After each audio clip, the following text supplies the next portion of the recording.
Hello दोस्तों, welcome to my YouTube channel. एक बार फिर से आप सभी का स्वागत है इस अमेजिंग क्लास में। तो आज का जो हमारा टॉपिक है वो है टेंस। तो सबसे पहले मैं आपको बता देता हूँ कि क्या क्या हम पढ़ने वाले हैं इस क्लास में। तो सबसे पहले हम पढ़ेंगे टेंस का मतलब क्या होता है, टेंस किसे कहते हैं, फिर पढ़ेंगे। फिर उसके बाद पढ़ेंगे टेंस किस लिए इस्तेमाल किया जाता है, ठीक है। और ये जो थर्ड वाला है मोस्ट इंपॉर्टेंट क्वेश्चन है इस वीडियो का, तो ध्यान से देखिएगा। तो चलिए बिना किसी देरी के हमारी वीडियो को स्टार्ट करते हैं। तो चलिए देखते हैं टेंस का मतलब क्या होता है। देखिए, टेंस का मतलब होता है हिंदी में काल। अब आप अगर मुझसे पूछेंगे कि काल को और क्या क्या हम बोल सकते हैं, क्या क्या इसका मीनिंग हो सकता है, तो देखिए यहाँ पर आप समय, युग, दिन, क्षण, अवधि बोल सकते हैं। ये हिंदी में हो गया। अगर इंग्लिश में बात करें तो टाइम, एरा, युग को एरा, दिन डे, क्षण टाइम, अवधि पीरियड, ठीक है। ये सारी चीज़ें हम काल को बोल सकते हैं, समय को बोल सकते हैं। इसके एक प्रकार से पर्यायवाची शब्द हो गए, ये सिनोनिम्स हो गए, ठीक है। तो यहाँ पर हमने देख लिया कि टेंस का मतलब क्या होता है। आगे बढ़ते हैं हम। अब नेक्स्ट क्वेश्चन है हमारा, टेंस किसे कहते हैं। आइए डेफिनेशन देख लेते हैं। A tense is a form of a verb that is used to show the time of an action.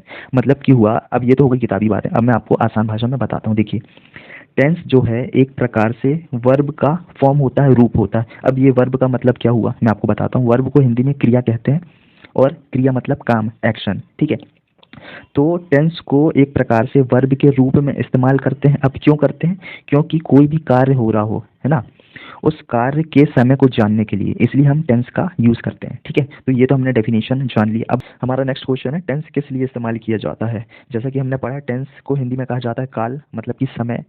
तो वैसे मैं आपको बता दूं, टेंस तीन प्रकार के होते हैं, present tense, past tense, future tense. अब देखिए, ये जो तीनों प्रकार हैं इनके बारे में मैं आपको आने वाली क्लासेस में हम इस टॉपिक को कवर करेंगे। मेरा मेन फोकस सिर्फ इस बात पर है अभी कि टेंस किस लिए इस्तेमाल किया जाता है ना। सिर्फ मैं ये बात बताऊँ आपको, क्योंकि बहुत सारे स्टूडेंट ऐसे हैं जो टेंस के बारे में जानते तो हैं, लेकिन वो डेफिनेशन पढ़ लेते हैं, रट लेते हैं, इसलिए उनका डाउट क्लियर नहीं हो पाता है, ठीक है।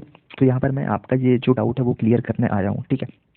तो टेंस को हम इसलिए इस्तेमाल करते हैं ताकि जो काम हो रहा है उस काम के समय को जानने के लिए, कि काम क्या वर्तमान काल में हो रहा है, क्या काम भूतकाल में हो रहा है, क्या काम भविष्य काल में हो रहा है, ठीक है। चलिए आइए एग्जांपल ले लेते हैं ताकि आप बेहतर तरीके से समझ पाएंगे। तो यहाँ पर देखिए, मैं क्रिकेट खेलता हूँ, प्रेजेंट टेंस वर्तमान काल में ये बात हो रही है, ठीक है। अब मैं फुटबॉल खेलता था, पास्ट टेंस भूतकाल में ये बात हो रही है, मतलब कि बचपन में हो सकता है ये फुटबॉल खेलता था, लेकिन अभी ये क्रिकेट खेलता है, ठीक है। वैसे ही मैं शतरंज खेलूंगा, मतलब कि फ्यूचर टेंस की बात हो रही है, भविष्यकाल की बात हो रही है, मतलब कि आने वाले टाइम में हो सकता है ये शतरंज खेल ले, है ना। मतलब कि पहले ये फुटबॉल खेलता था बचपन में, फिर बड़ा हुआ ये क्रिकेट खेलने लगा, ठीक है। फिर आने वाले टाइम में फ्यूचर टेंस में, मतलब कि फ्यूचर टाइम में, भविष्य काल में ये शतरंज खेलेगा, ठीक है। तो यहाँ पर हमने तीन कंडीशन देखा, तीन कैटेगरी देखा, एक वर्तमान काल की, एक भूतकाल की, एक भविष्य काल की। तो यहाँ पर मेरा मेन मोटिव यही है कि जो टेंस हम इस्तेमाल करते हैं वो ये पता लगाने के लिए करते हैं कि जो हमारा सेंटेंस है, मतलब कि जो काम हो रहा है, जैसे कि ये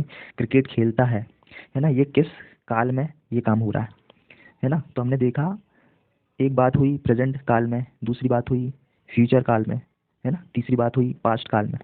तो यहाँ पर हमने ये जान लिया कि टेंस को हम इसलिए इस्तेमाल करते हैं कि कोई काम हो रहा है उसके समय को पता लगाने के लिए, है ना। अब वो काम वर्तमान समय में भी हो सकता है, भूतकाल में भी हो सकता है, और भविष्य काल में भी होता है। तो यहाँ पर हमने ये जान लिया। तो दोस्तों, आई होप आपको वीडियो पसंद आया होगा। अगर वीडियो पसंद आए तो वीडियो को लाइक कीजिए और साथ ही अपने दोस्तों के साथ शेयर कीजिए इस वीडियो को, ताकि उन तक भी ये जानकारी पहुँच सके। और अगर आप हमारे चैनल पर नए हैं तो इस चैनल को सब्सक्राइब कर लीजिए, साथ ही बेल आइकन दबा दीजिएगा, ताकि जब भी हम अपलोड करें वीडियो सबसे पहले आप तक पहुँच सके। तो चलिए मिलते हैं नेक्स्ट वीडियो में, तब तक के लिए कीप लर्निंग, कीप हसलिंग।